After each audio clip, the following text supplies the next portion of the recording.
Hello, I'm the Guitar Geek, and this is the Harley Benton JA-60 SB Vintage Series.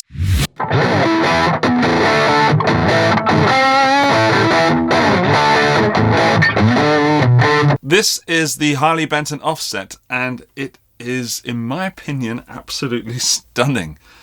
Yes, it's a budget guitar, but I think it looks and certainly plays the part of one of those more expensive sort of Jazzmaster looking guitars. Look at that. The sunburst is slightly reddish in its colour. I don't know if that's coming across in the video, but it's more reddish than it is brown, and it kind of reminds me of those sort of 70s Teisco satellite sort of things where they just bolted stuff together and it kind of looked like a Jazzmaster. Rig setup for this video is the JA-60 into my pedal board, which has the Korg Pitch Black tuner, the Englishman distortion from K-Line, the Bad Monkey Tube overdrive from Digitech, the Snakebite reverb from K-Line, the Ditto from TC Electronic for some looping, into my Honey Boy 5W, which is a Princeton-based circuit. That's running not into this speaker, but today into the Harley Benton Vertical 212, which has got Celestion V30s in it.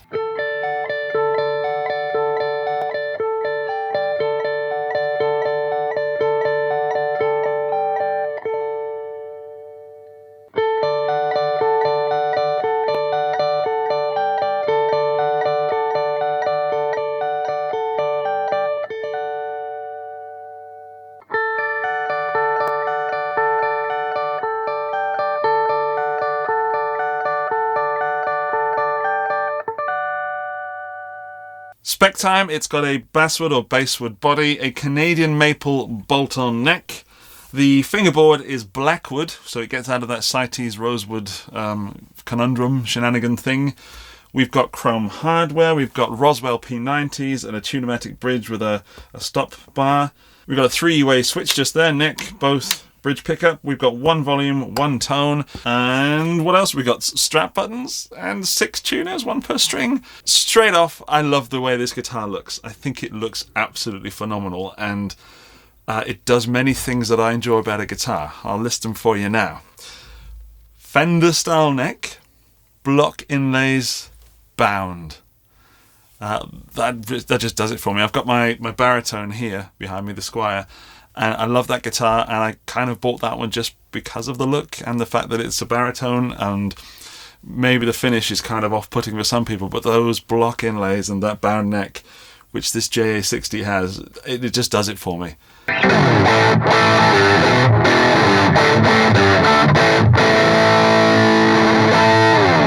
Staying with the neck for a moment, it's a C shape and it's nice and chunky. It's there, it lets you know that you're playing the guitar, you have a guitar in your hands, and there's plenty of it. The neck itself is made of Canadian maple and the quality is really good.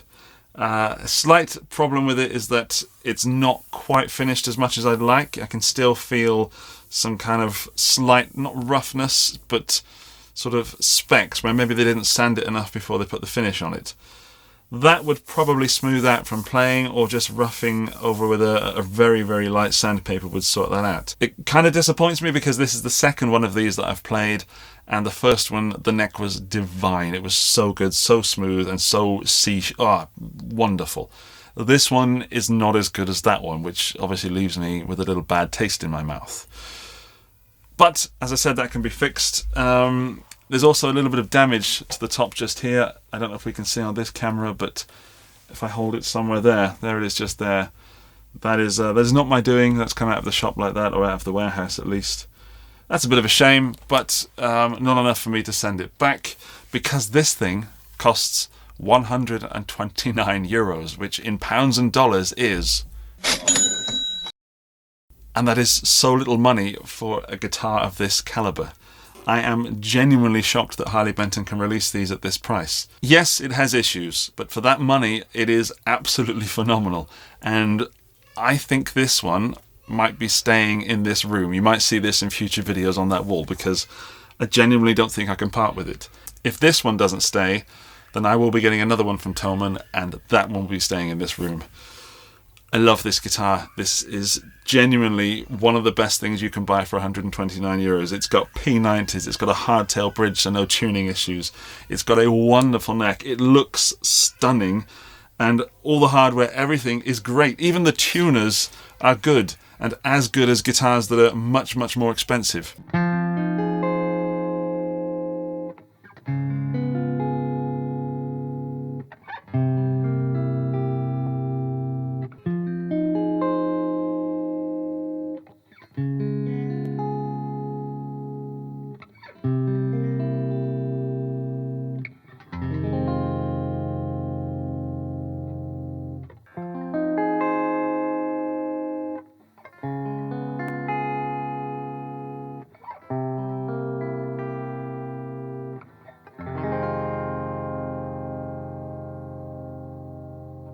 I'm going to be really mean now and rip this guitar to pieces and find out the stuff that I don't like. I've already mentioned the neck, I think, where it could be smoother and they haven't sanded that off properly before finishing it. That's the sort of thing that will fix over time, though. Defending this guitar. I shouldn't be defending it, I should be reviewing it, but the problem is I'm kind of in love with it. More mean stuff. The binding and the wood here, you can sort of click your fingernail over it. It's not quite level, it's a little bit raised, and that I can feel while playing it. Again, I would hope that it would get better over time. I'm having a tough time being mean because it's 129 euros and I love it. Alright, there's a little black dot under the finish just there. It's a blemish. It would be wrong of me not to mention that because I did with other guitars. There's a scuff mark here, which is hard to show because it's black and shiny, but it's a tiny little scuff mark. Again, it's under the finish. I'm having real trouble picking this beautiful guitar apart. Do your job, Andy. Come on, what else can you do? The nut. The nut's good. The nut is good. Look at that. The binding's good. The fretboard is good. There is... like the frets, okay, here we go. The frets need a polish. That is the same with pretty much every guitar under sort of 300 euros, 300 pounds, $300. You'd expect to have to give the frets a polish. It's a great guitar. Harley Benton, well done. The only reason that you should not go out and buy this guitar right now is if you don't like the look. For the money this costs, if anyone is sort of thinking, need a new guitar, not sure what to buy, this one right here, well, not this one because this one's mine, but one of these JA-60s, it's absolutely phenomenal. Impartial review gone way out of that window, but I'm being honest, and it's not because it's a Harley Benton, it's not because I have the guitar in my hands, it's because this is a stonking axe. I'm going to play it some more.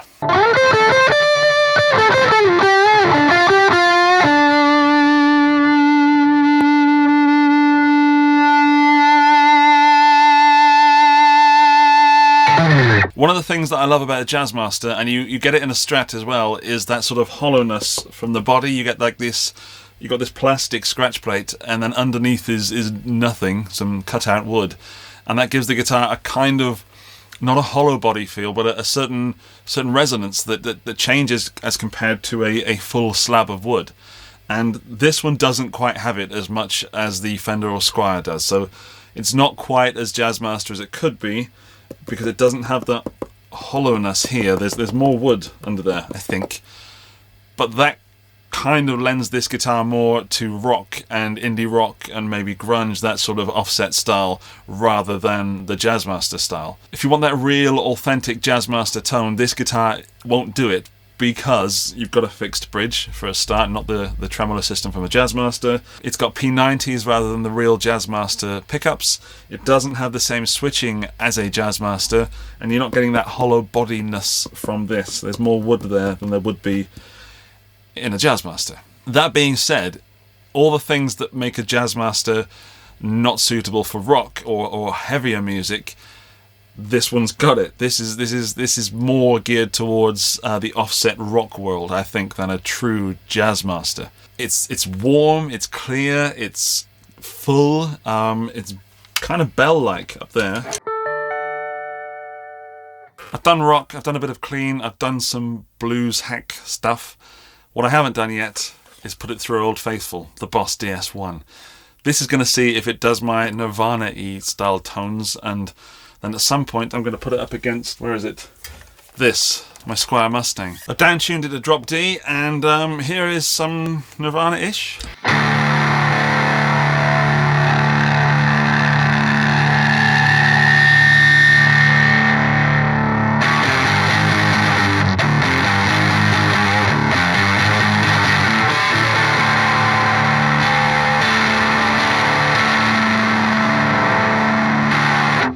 I don't want to overstate something, but go and buy one now before someone changes the price, before they realise that they've put the 2 and the 1 round the wrong way. I've got to go off and do other stuff now, but honestly I could just sit here making this video all day as an excuse to play this thing. Gosh darn it, I've got so many pedals I want to put it through, but I will move on. I've fallen in love with a cheap guitar that doesn't feel cheap. Thanks so much for watching. That's the JA-60 from Harley Benton. The link if you want to buy it or want to get more information is down below in the video description. I'm the Guitar Geek, you've been you. This is a Harley Benton cheapo, great guitar. Thanks for watching. I'll see you in the future. Bye bye.